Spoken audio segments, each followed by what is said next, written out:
Hey Buns, due to an IRL situation, I'm unable to make a video this week, so instead we wanted to share with you this unreleased video I recorded right before The War Within came out about my experience with Dragonflight and looking back on that expansion, so please enjoy. Hey Buns, and first of all, welcome to the new channel. This is probably going to be the first video on the new channel that's focused on World of Warcraft. So you might be wondering, well, what are we still Buns? Because there's no Buns in World of Warcraft. Well, there are, but more importantly, every bun has buns. It doesn't matter. You're here, you're there, no matter what, you're gonna be buns. This is how we start the video. Now, I'm not sure when this is gonna go live, but with The War Within early access starting in just a couple hours, I wanted to make a quick little video talking about, looking back on Dragonflight, because I can't help but look back on this expansion and feel bittersweet to say goodbye. I feel pretty good about it because this is the expansion that brought me back to World of Warcraft. Man, after so many years of watching and waiting for the game to get good again, and even like throughout the years where I didn't play that much, I was just on maintenance mode as a collector, logging in maybe once or twice a month to try for a mount and then logging out. I wouldn't call that exactly playing. I never completely lost touch with World of Warcraft. I always stayed up to date with the news. Dragonflight has felt like coming home. So I want to talk about it, my opinion looking back. This is, it wasn't perfect in every way. No, of course not. But it was good and I had fun. So this probably isn't going to cover everything, but just what stands out most. So first of all, let's talk about leveling. The leveling experience of going around the Dragon Isles and dragon riding through those zones was fantastic. You could start at the peak in Valdrakken at the tippy top of the tower and then rocket downward to anywhere you want to go, which was such a good feeling. I really hope that they could do something similar in The War Within because I got very comfortable doing that. When you get off the boat in the Waking Shore, and you're flung right into the primalist conflict that is core to the entire Dragonflight story. So the first character you meet was, I think, pretty charming. It's her first day. She's a little nervous. You hope, wow, I sure hope her first day goes well. But you learn about the Dread Dragons through her and how it's their duty to protect life. It's a pretty solid introduction to the world, and you get a sense of the stakes. You feel like this is a situation that is spiraling. My help is needed here. I really liked the progression of moving through each zone. You learn about each flight as you go, and you activate the Oath Stones. It was kind of educational. My favorite zone was the Azure Span. It's probably been said a million times, but I'm going to say it again. It was a lot like Grizzly Hills. The Tuskar are very cool. I felt like maybe more than any other zone, the Azure Span felt like coming home. Senegos and Cindy's Simulacrum had a great VA. I really enjoyed that character a lot. I felt like she added so much to this zone. And the Azure Archives, great dungeon. It was really sad, actually, where she meets her son at the end. Of course, the plains were also amazing with the Tyvon questline. Probably one of the best side quests in the entire game. Centaur and the leader who was deaf and she has the sign language interpreter was actually awesome. And the Nalkut Offensive, great concept. I loved the concept of flying around, but now that I've done Mythic Plus, where I'm like, wow, this is the best dungeon. The whole zone is the dungeon. And then I did some Mythic Plus. Not good. We got some patch zones too that were really solid. Forbidden Reach, I didn't play much of, so I can't comment on it. I've only done like little transmog farming in there. So I did try to go into those caves where you unlock the thing. I'm too dumb, I think. I'm not the target audience. I loved Zeralek Cavern, actually. That makes me hopeful for The War Within because it's a big, wide open cave area. But getting shot with the arrows was super annoying. They're trying to fly. You're being targeted by the arrows. You better land. No, I don't want to land. I'll just get... It was so annoying. The mole people were great. I love the Niffin. Some of them have like Midwest accents, which I thought was so cute for a fantasy race. I love the sniff and seek, dig, exploring with Mirror. You get a treasure map and you explore a little area that has the puzzles or riddles in it. But those puzzles were not too hard, so that was fun. At points, it did kind of feel like an old school RPG, and it was so charming. I love those. I thought Sibelian and Rathian had a fun dynamic, where Rathian is such an annoying little brother that is bothering the crap out of Sibelian. But eventually they start to see each other as family, not as rivals, which was really sweet. I like the snail race, except for that one. God, there was just one quest. It was probably one of the worst quests they've ever made for World of Warcraft. You get on a snail and you gotta drive the snail.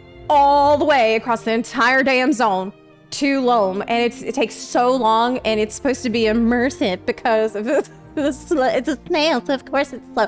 I get it, but it's just so bad. I hate that quest. The other big patch zone was the Emerald Dream, and let me just say, I spent so much time in this place. I am a night elf main, and so I love, you know, I see my shirt, night, fae, and of course I love the Emerald Dream.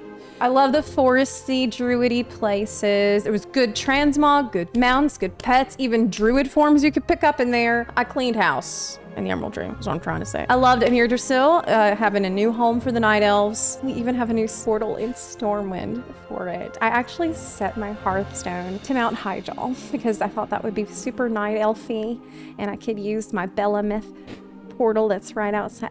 But anyway, that's a side tangent. We're talking about the Emerald Dream. I have a couple gripes about the Emerald Dream. It was heavy night elf, which is a weird gripe from me, but look, we know there's a lot more druids of other races besides just night elves, so some of them should be traversing the area. Moonglade, of course, has lots of Tarans around, so I hope we can get more explanation later about how this is just a small pocket of the dream. It literally cannot be the whole dream because that's not how the dream works.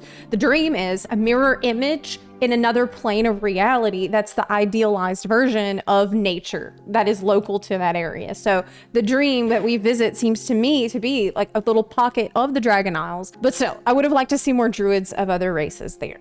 As for the content, I love Super Bloom. If you're lazy, you can show up at like 10 after and you will get full credit fast. You do not have to follow that tree around for 20 minutes if you do not want to. You can show up, pick up that quest, and get it done in literally 5 seconds. So I love that content.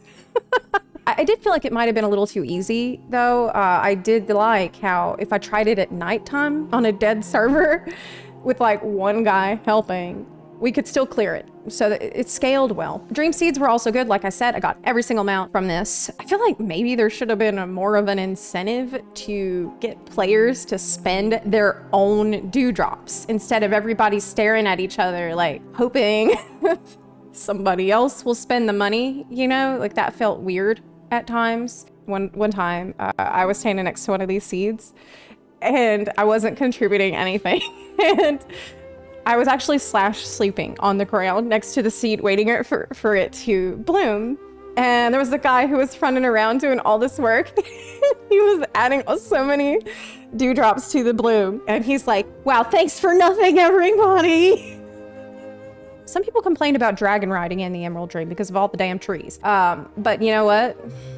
That's a skill issue. Like straight up, you need to get better at dragon riding. I'm pretty good at dragon riding, so I can't relate. As for the overarching story of Dragonflight, it was good. You know, it wasn't earth-shattering. It didn't blow my mind or make me cry. There were some really cheesy moments in it, but nothing unforgivable. I liked seeing the aspects get their power back. I liked seeing the Nether and the Storm Dragons get a new home. That's awesome. I liked seeing Viranoth join the fold. I liked all the little side stories were so good. Man, that dwarf, you know the one. I take it back. It could make you cry. Furak and Iridikron were pretty decent villains. I like them. Worgens got to retake Gilneas, which I'm super happy about. I do wish Ysera had gotten a little more time with her sister Alexstrasza because they are super close and it's very precious little time that they got. Now, let's talk about classes. What did I play? So I like to bounce around classes a lot, but mostly I played Resto Druid and Survival Hunter, sometimes Marksman Hunter. If I got tired of Survival, I would just swap between those. Resto Druid was extremely fun healer to play in Mythic Plus. Last time I played Resto Druid was Wrath of the Lich King, and I had it as an alt. I love my little tree guys. Those guys are amazing. They just show up and do a ton of work for you. 10 out of 10 design. You also have so many tools to play around with in a dungeon. You have Roots, Cyclone, you've got hell, even Soothe. But ultimately, I'm not really a healer main. At the end of the day, I really like hitting stuff and killing it. So that leads me to Survival Hunter, which has all the nature stuff of a druid, but still killing, still lots of killing. Now, a lot of times Survival Hunter is in the gutter. For me, it doesn't matter. I spend a lot of time in the open world doing stuff. Man, Harpoon, so much fun. For leveling out in the open world, you just spear the next mob and leap towards it. That's amazing. I like collecting all the new pets, like the owl bears. Man, I grinded that Valdrakken Accord rep as fast as I could, and I could finally tame a Sprite Darter. That's something I've been wanting to do ever since I first seen one in Faralos all those years ago. I do like Marksman as well because it's got a big nuke button. Like a crit aimed shot feels amazing when that happens. I've also messed around a little bit with Frost Mage because Glacial Spike can also give you that big dopium. If you know of any other classes like that where you can build up to a big button, let me know, because I love those. Other class I really enjoyed in Dragonflight was Destruction Warlock, and not just because it comes with a free husband. I mean, I feel like Destro does such a good job of capturing that feeling of chaos magic so well, like a power you can barely control. It feels so different from Mage. I'm nervous playing Destro in a group setting because I feel like I need to know where to put the portals, and every Warlock knows where to put those except me. And of course, Dragonflight gave us Evoker and Drakthir. I did not touch this, and I kind of laughed at it whenever it first came out, but I take it back because with Mists of Pandaria Remix, which I went hard on, by the way, that's probably a separate video, I leveled a Evoker for that because I wanted to play around with the new Soar, which is so good. You can just rocket right off the ground and fly in the air with your own wings. Oh my god, that was so amazing. I played Devastation, which was extremely fun with the deep breath, and I also played Preservation, which probably has one of the most satisfying buttons in the entire game, especially if you are not good at the game. That button is called Rewind. Rewind undoes all the damage that just happened in the raid. It is such a fun button. Like, it feels insanely overpowered to press. This is the ultimate oh crap button. It makes it look like you knew what you were doing. All these classes I'll definitely be playing more of in the War Within, though now I'm thinking about tanking on Warrior. I'm thinking about doing Prot Warrior, but we'll see. After finally getting my Voyaging Wilderling and doing some raids with friends, looking back on the expansion, I think my biggest regret is not raiding more. Like I said, I did do that mega dungeon, Dawn of the Infinite, with Preach and Novel when it came out, and that's some of the most fun I've had in WoW ever. Even though I was severely undergeared, I really enjoyed the challenge and the feeling of overcoming that. My other main regret would probably be, I kind of wish I'd done professions more and made bank. Like, I would like to learn how to make money in World of Warcraft. I like to learn how to make crazy gold, because I know some people can do it. They can like actually pay for their sub fee. I really love the changes that they made to professions where you make work orders and all the depth that they added to gathering and inspiration and skill and sub trees for stuff. It's not perfect. Like not getting lucky early on with certain recipes can feel really bad. But all in all, I really like the new direction. So as you can probably tell from what I've had to say, I wasn't exactly hardcore for Dragonflight, but I did, over the course of the expansion, just find myself playing the game more and more, thinking about the game more and more, wanting to play more and more, and getting more invested. I started dipping my toes in the water, saying, okay, well, this is good. I like this. And here we are at the end of it. I've started this new YouTube channel, and I'm really hopeful about the future. So looking back on Dragonflight, what do you think stands out for you the most? Do you have any regrets, or is there anything that you really loved and you hope to see more of in War Within? Let me know in the comments section down below. I'd love to hear from you. If you like this video, please consider supporting the channel on Patreon or on Twitch. You can also support the channel for free just by clicking the subscribe button or by sharing this video with your fellow buns of WoW. I don't know, we need to work on that. I also want to thank my Patreon and Ko-Fi supporters who make all of the content I create possible. I especially want to thank my Omega Buns who support at the highest tier. That's Jeanette B, Pete Wilson, and Christoph Brock. Thank you so much for watching, and I'll see you next time. Bye-bye. Don't wander off alone. That is not how they sound. Don't wander off alone. It gets worse every time. You know what? We'll just cut that in post.